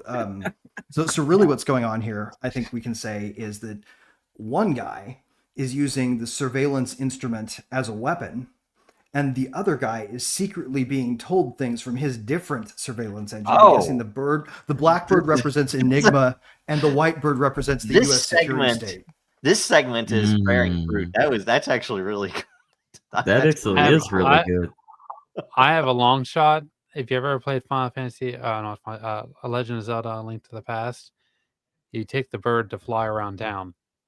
Just saying. I have a different theory. We are in a ideological war between the Nordic philosophy and the Jews. That's how Hitler escaped to South America. There may also be a reference to the fact that the raven, being the smartest of all birds, is a little bit more noble than the chicken being wielded as a bludgeon, who may be the dumbest of all birds. Yeah, it's not a European swallow. I don't think he could have been carried by this bird, Andrew. Well, in Legend of Zelda, anything can happen. It's a video game. Oh man. Anyway, so if you guys don't know what it is, you can look up chickens and what sacrifice. You guys see any Photoshop artifacts in there anywhere? I'm curious what the original images might have looked like before they were slightly adapted. Those are I've seen originals. I mean, people are both real. People are in the background of Hitler in a picture and they're smiling. Yeah, that's Photoshop. Pro tip: if you want to take apart a meme, one of the best ways to figure out what the original creator did is look for the original images and see what they modified. I think that I wouldn't be surprised if that woman in the background behind Hitler is my adopted great grandmother. Really? Wow. She is a Nazi secretary, actually. All right, next one. Oh, that kind of looks like somebody who is pretending to be a woman who's actually someone explain this. Probably. That one. That's a great optical that's illusion. That's a dog wearing a cat. This is neuroscience, man. This is a neuroscience trick. It's playing with our brain's ability to detect boundary edges. Yeah, the cat's angry, the dog's happy. It's a cat dog. They're all together. They're about to, I don't know. They're probably brothers. What kind of living hell is that? All right. The dog's head, right? Like you guys have seen Cat Dog. How's that not disturbing? What is child brothels pre-1933? What is this about? No one really talks about child brothels, though. It's kind of gross. Nobody. Yeah, it's really bad.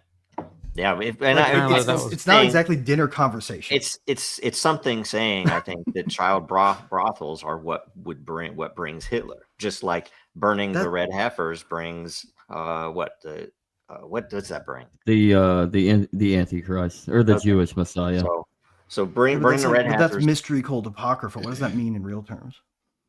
That I don't know. Yeah, I don't know. Anyway, this one's good. The Antichrist or no, as in the message Hitler behind the idea of suggesting that child brothels somehow emerged Hitler as a phenomenon.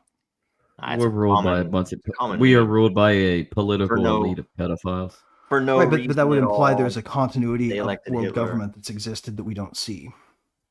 Always was. Yeah. I don't know. It's a meme. It's considered pretty much obvious. I feel like that's embedded in the chaos of the network as opposed to a linear path selected by a ruler. What is it? What is the other term? Real quick, guys. The other term is Weimar solutions. Or sorry, Weimar problems bring Weimar solutions. That's it, right? Pretty much. Yeah. It's a nice. But the problem is that our leaders have bad solutions. It's that our leaders think they can have solutions. Yeah. I'm on the condition as opposed to a leader condition. Yeah. Okay. Yeah, I am on the wonderment of like video games telling a story of what is real, even if they don't know it. So like when I look at Assassin's Creed, oh yeah, that's the truth. Like there is a secret war in the shadows between two powers for world governance. It's an allegory, essentially, or an encrypted narrative that's designed to tell a story that people feel is true, but putting different trappings around it, so that it's either safer or because they need to fill in a gap of the story that they don't know. Yes. Actually, my favorite one was actually Rogue, because you actually got to play as an assassin turned Templar. So you got to see the inner workings of the Templar a little bit more. And then I started wondering, like, maybe the Templars are the good guys. Well, I mean, that's the ambiguity of Assassin's Creed, right? The people who are diehards about individual freedom are the assassins, but that doesn't make them good. That makes them extreme. Yeah, exactly. Yeah, exactly. It's actually it's the fact that the secret war creates a tapestry for life that looks like history that makes that game interesting, right? Exactly. But liberty exists in the middle of the push and pull between them. Yep, exactly. You know, maybe we need our adversaries is what Assassin's Creed poses. Well, I mean, power and liberty are neighbors. And we need them to be our adversaries, right? Like to a certain degree, locked in eternal battle is not a bad homeostasis if we look at the other possibilities and compare.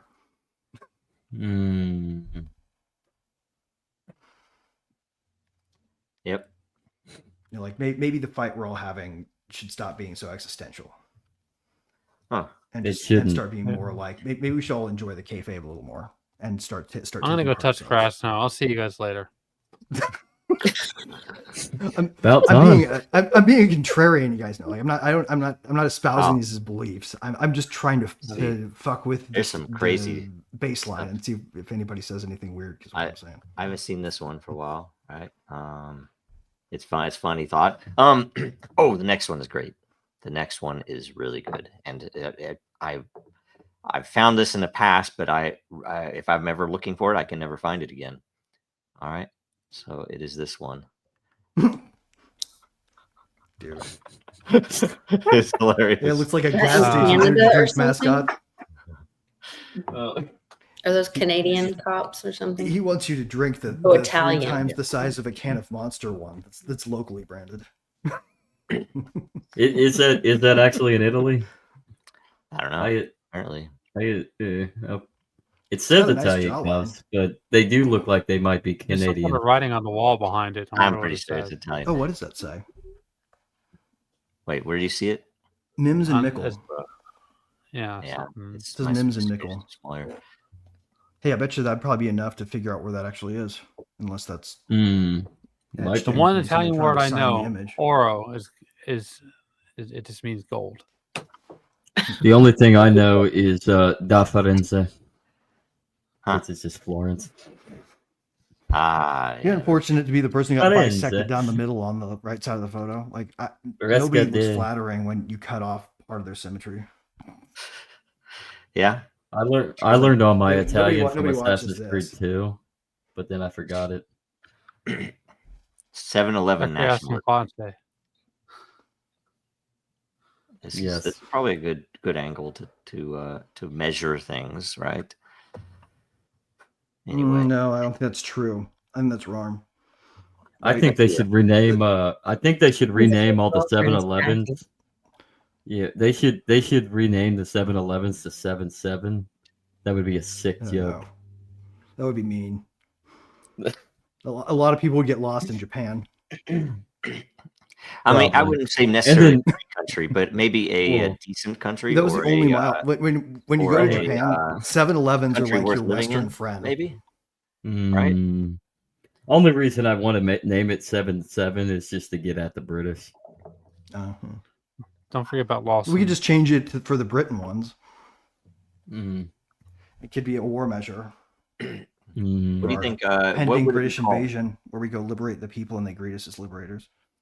Speaking of Britain, like everything that's going on and the influx of the migration crisis and what it's leading to, how do we go from July 7th, 2007 to what Britain is now? What happened on July 7th, 2007? I think it was July 7th, 777, right? Yeah, with the terror attacks in London to that's right. Them allowing what's going on now through laws. Well, what do you think? Guess. You know, who did it? Who controls stuff? Right?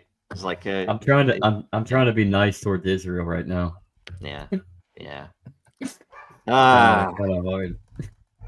Yep. That's how it works, man.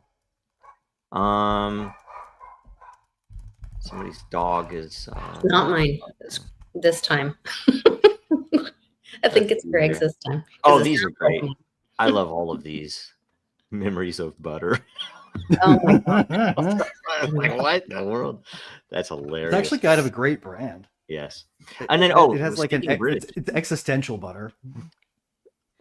British food isn't that bland. Oh, Toast sandwich. Toast sandwich. It's bread on bread on bread. What's wrong with that? You know, 2 slices of bread with the filling is a thin slice of toasted baby. bread, which maybe they have- haven't buttered. It's an They have one. recipe. They have one thing good going for them right now for what's happening. At least it'll be easy for them to get rid of pork. Too soon. Oh, brother. Oh my God. Isn't that what bangers and mash, though? That has to be pork sausage, isn't it? Probably. It's hard to be sure because they mix up the messaging across the pond, right? Like we could be talking about Irish food wrong when we say bangers and mash, or we could be talking That is about true. British. That is like, true. When there's they have, Mm, because you know how why they call their cookies biscuits is because the Romans who did conquer the Brits, by the way, before they were Brits, I think, right?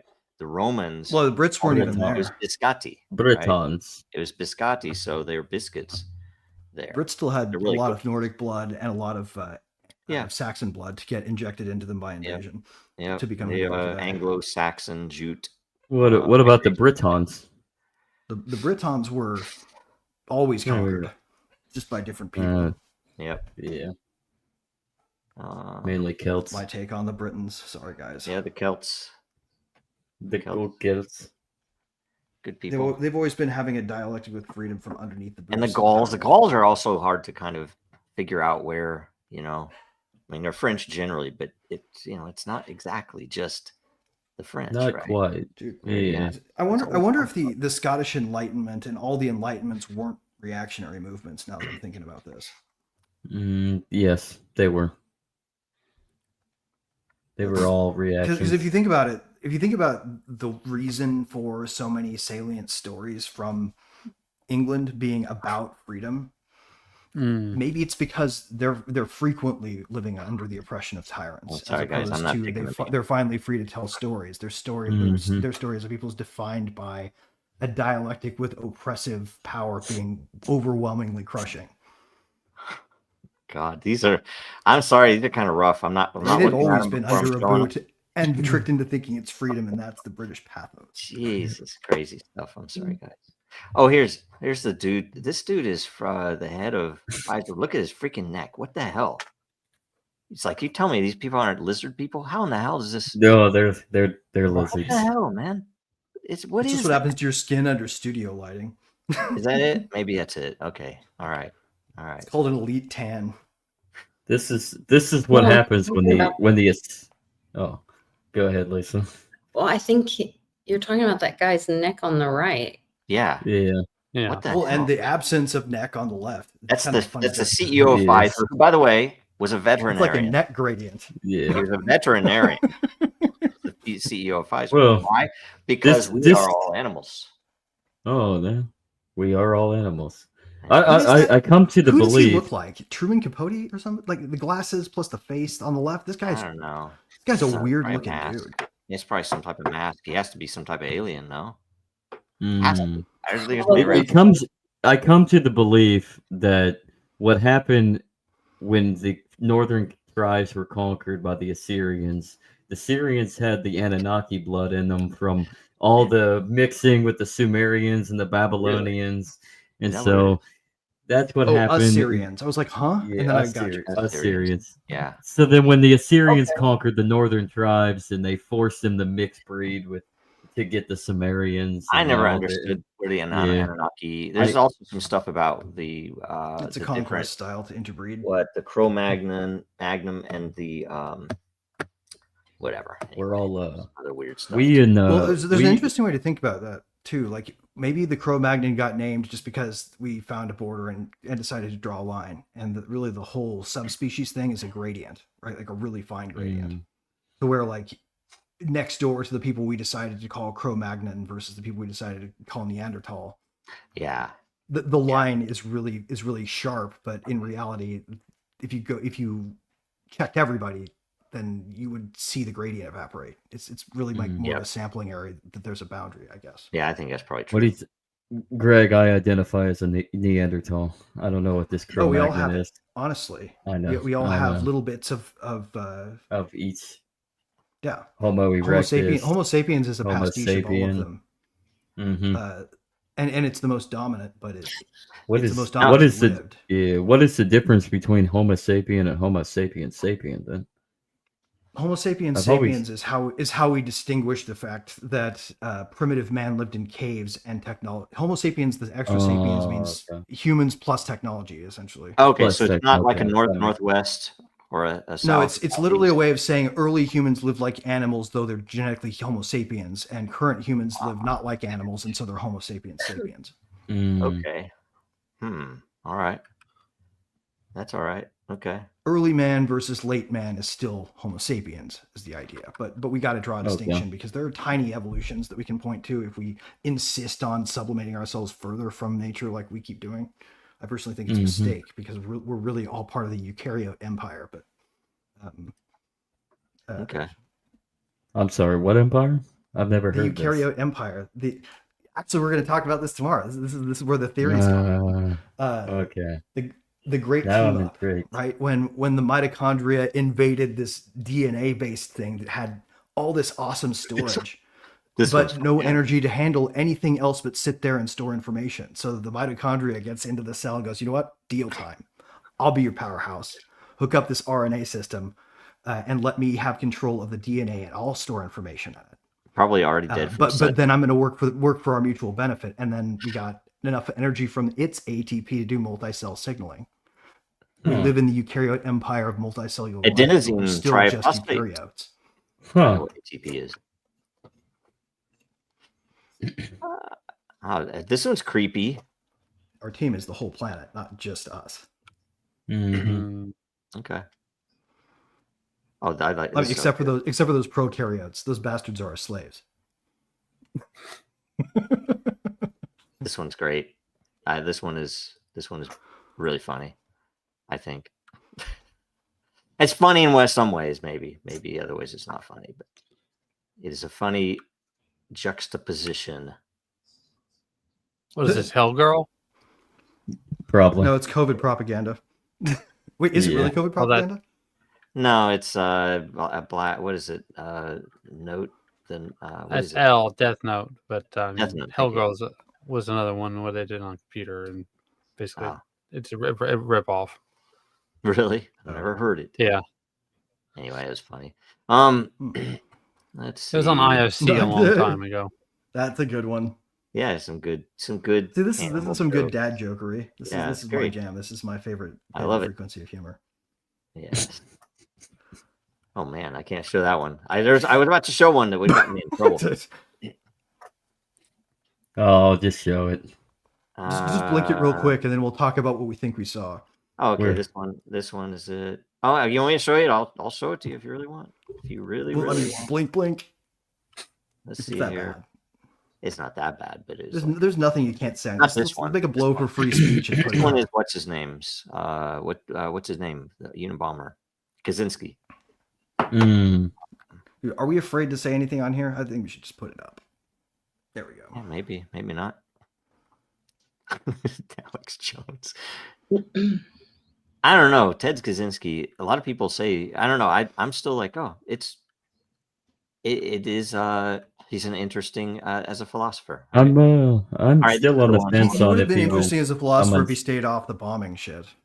You know, like if you wrote a short fiction about bombing instead of doing it. Okay, would you know who he is? Where I think it's MK Ultra. You wouldn't know who he was if he hadn't done that.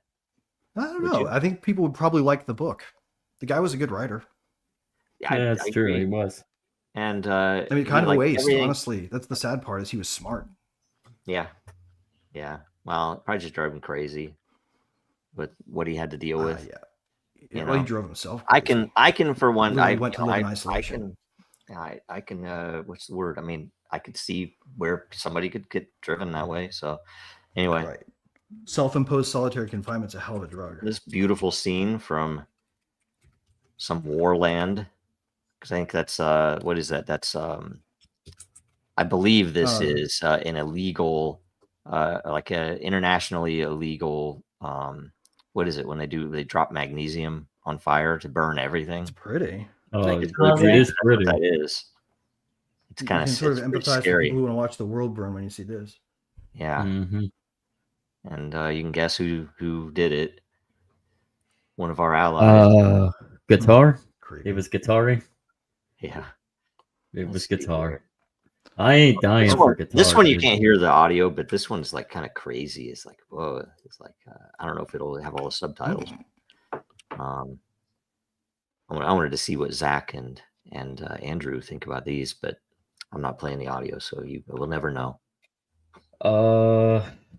I believe that what Leo the 13th saw in the 1890s was truly Jesus arguing and debating with Satan, and Satan saying, "Give me 100 years," and Jesus said, "We'll be resilient." God said, "We'll be resilient.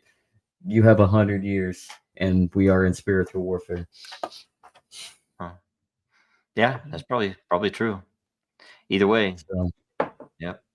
because it's starting to make sense. It wasn't. I truly believe that he actually did have a vision. I don't think it was a dream or anything. I think he actually saw something because he was shaken, and then he wrote the Saint Michael prayer for spiritual warfare. Really, I didn't know this. That's cool. Ergo And then what's interesting is what correlated after that, besides the fact that you had the central bank and World War One, but during World War One, as it closed, you had the sighting of Our Lady at Fatima in 1917 to the 3 children in Portugal, and she was very prophetic towards World War One, the end of World War One, the Spanish flu, and then the World War Two. And then so it's pretty interesting. So that both correlate with the world wars and beyond, and Bolshevikism. Because Our Lady at Fatima spoke highly against the communist regimes that were filling What's the void. The difference between Bolshevism and Bolshevism? Bolshevism. I don't think it. Oh, I thought you were remove the coining K. word. No, Bolshevism. Bolshevism, evil stuff. No, I actually kind of like Bolshevivism. There's an idea. I do too. I do. I like that better. But do you guys think that the Romanovs were killed in a blood ritual? Bolshevikism. Yes. Yes. Yeah. I'm almost certain it was the way it was done. It's pretty bad stuff. Yeah, it was pretty bad. Read that stuff up. Sometimes they post it on the anniversary, right? Yeah, I mean, dark. Yeah, just because the communists were effectively atheists in their realm doesn't mean the ones that were in charge of it were not satanic in their ritualistic practices. Yep, there's bad stuff. I don't even know what this one means, but it's funny. I mean, I know what the word means, but I don't know why this meme exists, but it is funny. It is pretty funny. No. And this one, I don't know. I do like visual things like that. It's pretty cool. Like that, probably like the opening to Fractal. It's really cool like that. Yeah, that is really cool. Yeah. It's a good my favorite thing about fractals is actually the resolution scales where it snaps to being identical. Like I love to go back and forth between that sort of jump, because if you play it feels fluid, and if you play it frame by frame, it definitely doesn't feel fluid. Yep. Getting close to the limits of my meme holdings, guys. Let's see here. Okay, that one's funny, but you have to hear it. Anyway, so you guys want to close out? We have like 12 minutes. We can close out now. We can take a luxuriant. We can end with this one.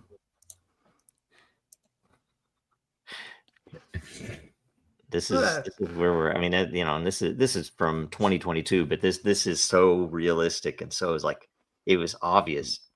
We need to get good at having meta enemies again. We need to remember that the enemy is the system of government that we're under. Yes, That's why, You know, yeah, or like early Americans realize that, and we need And to. the media. right. All of the left and the Mhm. right and the center should be one unified All the way Zionist conflict I will say, because you against can the say this, idea of one, power.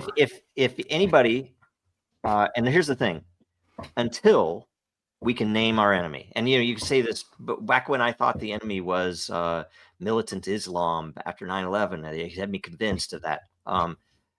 You couldn't name it, and it's a weird thing. So they always make whatever the enemy is unnameable. So if you could name with a single word, what is our common enemy, and you could say, okay, the media, but that's not all of it. The government, that's not all of it. Right. Big healthcare, maybe that's not all of it. Right. What is it? What's the one word that captures our enemy? And until you can say that, you can't really fight the enemy until you can. Well, I mean, communicate. And that's the trick, right? That's the trick. I actually feel like it's the other way around. Joe, I think you're right, but I think it's sort of flipped. I think really the enemy framing is part of the human brain condition, right? And that we fill that space when we don't have it, and so other people tell us stories that are useful for us to hear about it. I'm going to tell you, Greg, my enemy is not my brain. I'll tell you that. No, it's not your brain. It's the manipulation of your brain through that somebody mechanism. Is pushing people. That sounds very anti-Semitic. To attack my family and my way of life. They attacked my company. The question is, I'm a nobody from middle of nowhere. I grew up in Kansas, grew up in the middle of nowhere, and all of a sudden I had something that was worth $1 billion, and all of a sudden the U.S. government comes after me and totally destroys. You stuck your head up above the freaking grass, man. Yeah. So you were there safely on the savannah, and then you poked up, and they're like, "My enemy is not inside here. My enemy is out there," and they basically can pit us humans against each other. The real struggle, the real battle line, is at the choke point between where you are on the rung of society and the top. Yeah. Something. So, study history. The mechanism is designed to set us in competition with one another to join them. But source materials, right? So go to the source materials. Don't study something somebody wrote about. This primary sources. Yep, primary sources are important. Managers are always breeding. Man, sorry I didn't get the comments. I should have. You know what? Next time we can do this. Let's see here. We can turn this on. Wait, where are they at? It only comes up once you turn it on. Then the new ones will start coming. Really? Up, but it won't go back into like this. Yeah. Oh, jeez. Okay, that's interesting. We should next time remind me. We'll turn that on. That is cool. Lisa, last time that was awesome. It was a lot of fun to have that. Let me think. Oh, that way it wouldn't post my KKK. It said there's a new feature that will tell you when there's a question. A whole bunch. Right? Somebody asks a question. So really, that's cool. Yeah. Like KK, it's more. Let's figure that out. Anyway, so Andrew, what's going on this week? We'll be having Greg back tomorrow for another session about his book installment. Yeah, nice. It'll be 11 a.m. Eastern, 10 a.m. Central. All right. Legacy Right podcast. Right on. We're gonna crack open some really interesting territory. Anybody who wants to do any homework, look up the computer science and information science idea of N space, as in N, the letter N hyphen space. Because we're going to get into the idea of not all ideas that can exist in this hypothetical space, and that they just have coordinates that you can find or not. That's that's one of the things we're going to talk about. So it's cool. Excellent. Zach, join us. Check out our latest episodes of Crypto Wednesday. We jumped into post-labor economics. Also, go over to Legacy Ride on Rumble or YouTube. I think it also might be on the podcast sphere, but there is another post-labor economics conversation that me and William had. So go check out that and learn what post-labor economics is, because it's very interesting. And there's two pathways that you can take of it. One is the more centralized technocratic atmosphere, and then the other is a more decentralized, more solidarity like stewardship level of community. Does for the human economy beings. run on an Uber-like service of everybody's bots, or does somebody own the bots and everybody else is poor? Exactly. Sort of the upshot. Exactly. It's basically how it rolls. So go check that out. Crypto Wednesday 10 was post labor economics, was the previous one, but go check that out. And yeah, just check out the Legacy Right every Friday at 11 a.m. Eastern live, and then wherever you listen to your podcast. Right on, Lisa. Yes. This evening on my channel on YouTube's, I will have my friend Skullcap, who was in the chat today. We'll be talking more VSTEG and talking about this kayfabe nightmare that we're in, the movie. So if you want to follow some of that along, you can jump in and watch us there. And then next weekend, we will be having the meetup live in person in Metamora, Illinois, on the town square at Hanover's on October 3rd for happy hour live. So come and meet us there. We'll be doing giveaways and hanging out with a bunch of amazing, freedom-loving people. So hopefully see you guys all there. Right on. All right, so for me, I'm going to tell you guys that before the next show, before the next episode, which is what, 228, Dracaria air season will be live for the cycle. There are 2,500 eggs there. The past 2 seasons have sold out in less than an hour each, 30 and 40 minutes each. So get in there and check them out. We're about to launch the marketplace. We're about to launch a whole bunch of other very interesting stuff. So that's coming before next week. And the other side of it, I don't think we'll have it before next week, but the big refresh plan for Dragon and all of our IP stuff is getting very close. I have the document in place. In fact, I need to ping you, Greg, for some feedback. Yeah. And for Habib, this is one of those projects that that is sitting in front of the mega den rebuild that is going to be right. Yeah, it's all kind like of a magic refresh where all the things that we've learned from running den get built into something that's version 2 better. Yes. So with this marketplace, real property for eggs. Yeah, really. Yeah, yes. No, you can tokenize anyway. Whatever. I don't know. It's going to be interesting because there are a whole bunch of other types of asset that are going to come into it. Characters and various other things as well, and even beyond just the dragons. But the dragons, I mean, it's kind of crazy because I spoke to a couple of people this past week that didn't know anything about Dracaria, and so it's always an interesting thing where I kind of try to figure out how to explain it to them to see how can I get them to absorb the most without going too deep on everything. And it's one of the guys, it blew his mind because when he understood the tech, right, and he understood how it worked, and he was just like, oh my god, and it's like, how do I get in there? And he wanted to show it to his daughter and stuff. And he has a game dev company, right? So I was kind of interested in how he took it. That's and awesome. When I told him that the animators were the lead animators from Game of Thrones, and they've done Harry Potter, and they've done the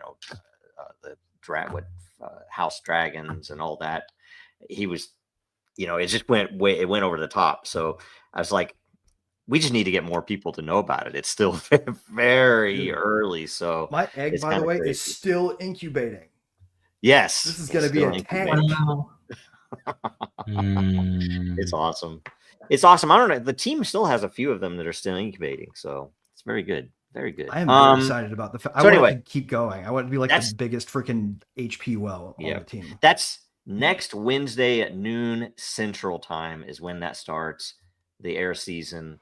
And this is still the first stage, so this is still very early. I can't remember which ones. It might be the last, because this would be